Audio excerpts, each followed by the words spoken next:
أعوذ بالله من الشيطان الرجيم. بسم الله الرحمن الرحيم. يا أيها الذين آمنوا كتب عليكم الصيام كما كتب على الذين من قبلكم لعلكم تتقون أياما معدودات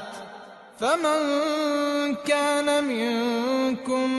مريضا أو على سفر فعدة من أيام أخر وعلى الذين يطيقونه فدية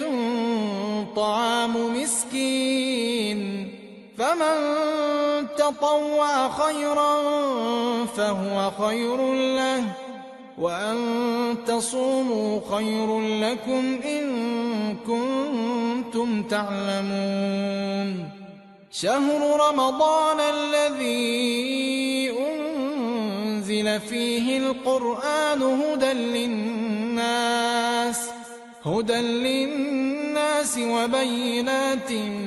من الهدى والفرقان فمن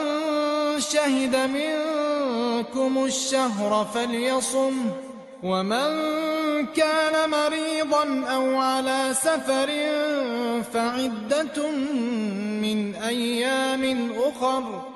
يريد الله بكم اليسر ولا يريد بكم العسر ولتكملوا العدة ولتكبروا الله على ما هداكم ولعلكم تشكرون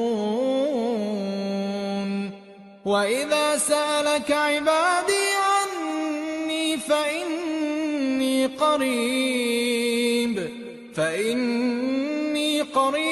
أجيب دعوة الداع إذا دعان فليستجيبوا لي وليؤمنوا بي لعلهم يرشدون